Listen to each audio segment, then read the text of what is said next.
Alright, what is up, everyone, and welcome back to the channel. Now the lighting is a lot darker than usual because I'm recording this at a much later time. I apologize and let me know in the comments down below if you prefer this one or my usual lighting. And I've been thinking about over the last several days that I'm just spreading too much negativity in my videos. So for once, I want to bring up something positive. Today, I want to talk about fighters who I hated at first, but now I'm starting to come around to them. I'm going to talk about one fighter from each weight class from flyweight to heavyweight, talk about why I didn't like them at first, and explain my change in attitude regarding all of these fighters. I'm not going to waste any more time. Let's jump right into the video. For flyweight, I'm gonna go with Kai Car France. Not gonna lie, I thought he was very cringe at first. He portrayed himself as a 2017 hypebeast middle schooler for the longest time in his mid 20s, and I thought that was pretty cringe. In addition, he was being glazed over by people who just infatuated with flyweight fighters during an era when there were only five good fighters in this division. Like, I never believed Kai Kara was that good.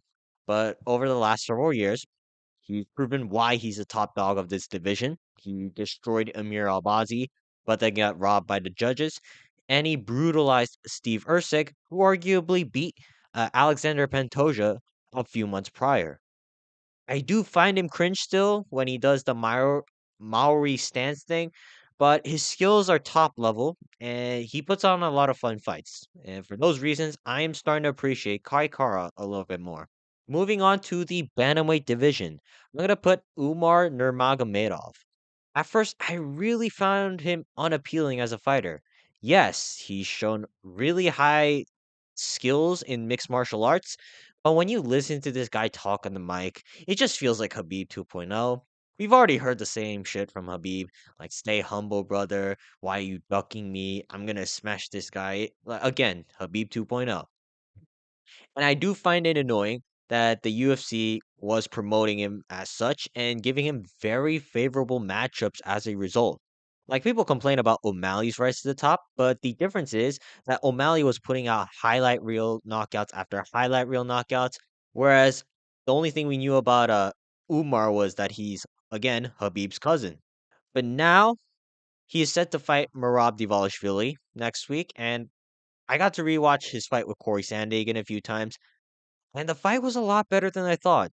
I initially thought that the striking exchanges were awful, but after rewatching the fight like two more times, I realized that Umar kept Sandhagen in check at range with his jabs and kicks, and not just because of the takedown threat.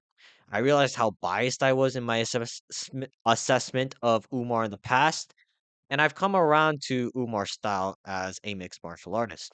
He's still nowhere near my favorite in this division. In this division alone, I prefer watching Peter Yan, Sean O'Malley, and Davidson Figueiredo. However, Umar's talents cannot be denied, and he's not a boring crotch sniffer that most people who hate Dagestani claim he is. Overall, he's a very likable fighter. We're gonna move on to the featherweight division. I'm gonna put up Aljamain Sterling.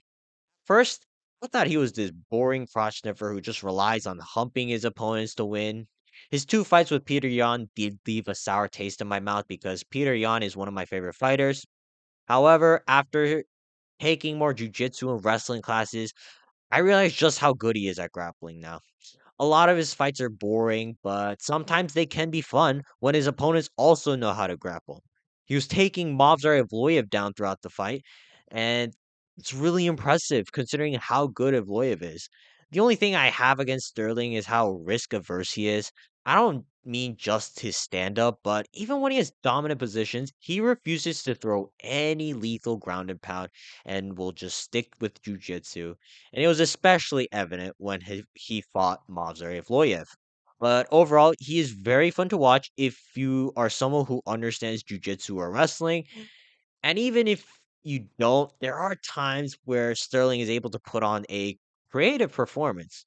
I just wish he was more willing to let his hands go in these dominant positions instead of purely relying on jujitsu, and he's only fun in certain situations, but overall, he's a lot better than what the general fan base thinks about him because, again, Sterling is a control grappler, and while control grappling is boring at times if the other guy shows little to no resistance, it can be fun if the other person knows how to grapple. We're going to move on to the lightweight division. I'm going to go with Armin Sarukian. He first came off as an arrogant prick. He ganged up on Bobby Green at the Fighter Hotel with a bunch of his goons and tried to intimidate Bobby Green, which was kind of a pussy move. But whether or not you like to admit it, Sarukian's hilarious. Bro was tasked to make some sort of video where he speaks out against bullying. However, he just said no, which I think is extremely based. He also flamed Michael Chandler on Twitter, which again is very based. As I listen to Sarukian's interviews more and watch his fights, I'm beginning to relate with this guy. And I understand that him being the UFC champion will be fun for the lightweight division. Now it's going to be hard beating the pound for pound best fighter on the planet in Islam Makhachev, but I'm not counting Sarukian out in winning the lightweight strap. And part of me does want to see him win, even though I like Makhachev as well, because again, Sarukian will make things fun. For the welterweight division, I'm gonna go with Bilal Muhammad. Now, I used to be an avid Bilal hater, not because he's Muslim, but just watching some of his fights, like when he fought Stephen Thompson and Gilbert Burns. Those were awful fights to watch. But he proved me wrong and everyone else when he beat up Leon Edwards for the majority of their fight. And considering how Bilal fights normally end in lackluster decisions, I actually enjoyed his fight with Leon Edwards. He actually boxed like Canelo and pressed forward the entire fight. I thought that was hella impressive. I will say that Bilal is nowhere near my favorite fighters in this division, and there are a lot of guys I would prefer holding the belt over Bilal, but I remember a time when I used to laugh at the notion that Bilal can be the greatest welterweight of all time. But if he beats Shavkat Rakhmonov, it's actually possible. It's not delusion speaking because he has a strong argument, which is crazy to say. I still think Shavkat beats Bilal due to stylistic matchup. However, Bilal's very good. And I recognize it now because every fight I pick him to lose, and yet he still wins. And if anything, he's a good trash talker, which is always a bonus in the UFC. Again, his fights are generally boring to watch, but he is getting better and better every fight, and it's noticeable.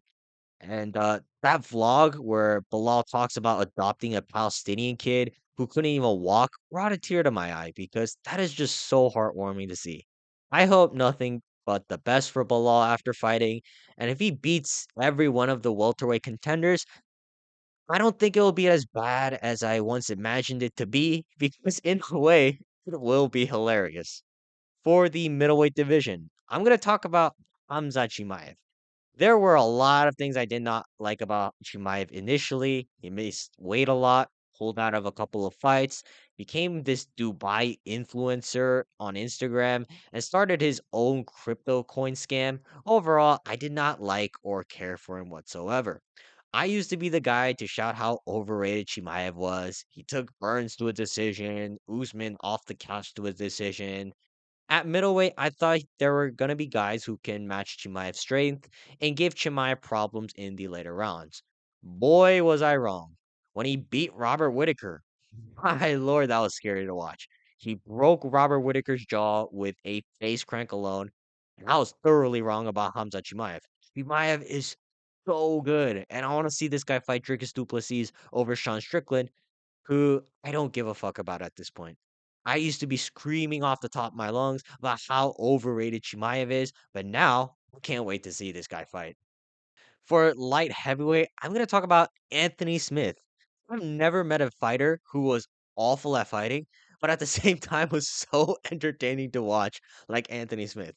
I always have a quick laugh when I listen to an Anthony Smith interview or whenever he shows up on the Believe You Me podcast with Michael Bisping. What's even funnier is that he's praised as this guy who never quits on himself, but every fight I watch Anthony Smith in, he's always quitting mid-fight. And he talks trash about the fighters who either make him quit or outright beat the crap out of him. It's always funny listening to how delusional Anthony Smith truly is. But him talking about retirement in his last fight kind of made me sad because personality like Anthony Smith is very rare to come across because whether or not he wins, it's always hilarious to watch. I hope he gets paid well as an analyst because again, he's funny to listen to. And finally, we get to the heavyweight division. Jailton Almeida. I don't really like his style still because he refuses to throw any punches, but that problem only arises when he faces top level heavyweights who actually have an understanding of grappling. I've come to appreciate Almeida, however, because he is the fat man strangler of the heavyweight division. I think that's a good thing for the sport. We can't have uh, fat fucks at the top of this division because it just looks bad for the UFC. Jailton Almeida does a very good job of keeping these fat fucks in line by choking them out in the first round or two. He's going up against Sergey Spivak next weekend at UFC 311, and I reckon he will be able to finish Sergey Spivak because Spivak, although very skilled, is a morbidly obese fat fuck. No one can strangle a fat guy better than Jailton Almeida, and that is something I've come to appreciate as Almeida fights more often in the heavyweight division of the UFC. All right, that's going to be it for today. Make sure to like and subscribe, and I will see you guys next time. Peace.